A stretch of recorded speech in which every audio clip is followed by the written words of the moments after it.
What's going on, everybody? It's your boy Big O. I'm back again with another vid. Hope everyone is having a glorious day. Thanks to everyone who's tuning in. And let's get right into it. What we're looking at is my 75-gallon tank. It's filled to the top. Custom egg crate basking area over there. All the lighting units. Got a filter right there, Aqua Clear 110. If you look closely, you'll notice that there's no one in there. And that's because I was getting ready to do a bit of a clean out, and we've got this little girl right here. And as you can see, excuse me, as you can see, she's not very happy about what's going on right now. This is my Chiapas giant Mexican musk turtle. Her name is Montezuma. And as the name suggests, it's a large musk turtle that comes from the Chiapas region of Mexico. This is one of two giant Mexican musk species. This here is the smaller of the two, Staurotypus salvinii, Staurotypus salvinii, I believe it is. And the other species is Staurotypus tropicatus. And those get really big. Like I would say it's comparable to the size of an adult common snapper. Maybe a little bit smaller, but big nonetheless.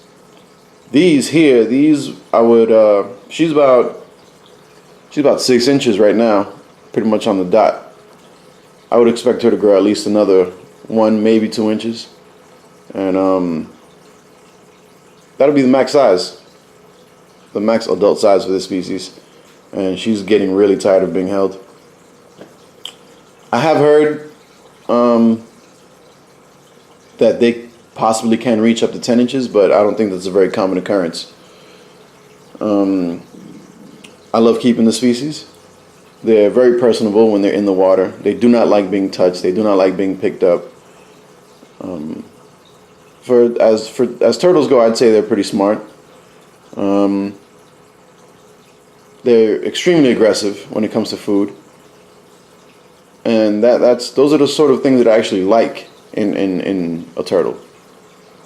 I tried keeping common snappers just for those reasons, because it's something that I just enjoy. I love just watching the animals do their thing, and being that they're so active, and they get so excited when you put the food in the tank and things like that. It's part of the joy, well, for me, of keeping the turtles. Only thing is that common snappers get so big, they're hard to keep when they reach their adult size. And for those of you who are anything like me when it comes to turtles, and if you enjoy those traits, I would consider this turtle here a perfect substitution for a common snapper, because they do behave very similarly, and they stay a very manageable size. And now I would say that they're pretty commonly available. You can get them, they're turning up in a lot of places. Some places I've seen, a couple online sites that pretty much always seem to have them available. So if you're interested, it shouldn't be very difficult to get your hands on one. And one of my favorite species that I've ever kept. Thinking about getting a male. I definitely house them separately though, because things can get pretty rough with these. I would not recommend housing these with any other species, and any other animals that you put in their enclosure, be prepared for that animal to become food. They're highly carnivorous. They're very food aggressive. Like they go straight for it. Especially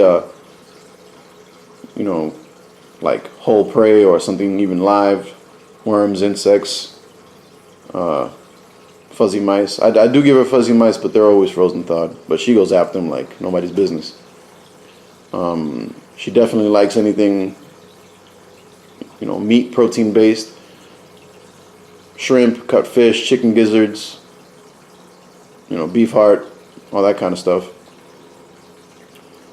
She goes after the pellets with the same sort of energy.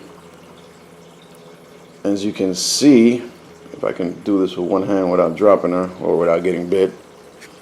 One thing you notice about the turtles that I've been talking about, turtles that are more aggressive and have that sort of food response,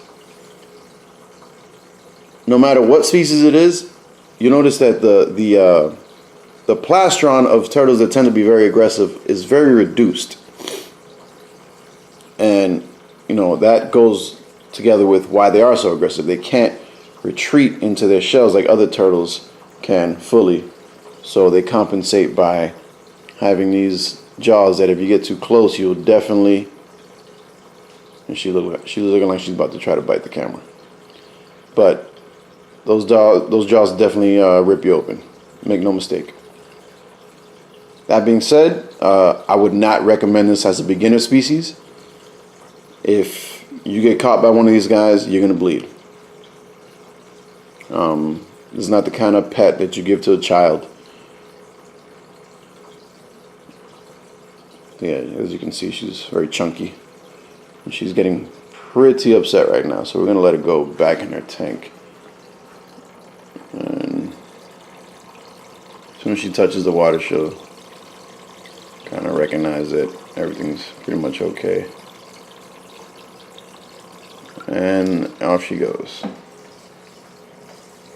But yeah, I'm getting ready to do a clean out. I just wanted to do a bit of an update, talk about her and the species. They're highly carnivorous. I have gotten her to eat some greens, but she'll kind of just take a few bites and then leave it alone. Maybe I just haven't found the right one, but she will try it. So if you're looking for a very active, very personable, very food aggressive turtle that behaves more like a, I don't know, some type of starving monster, this, I would say, is for you. But as always, you know, do your research.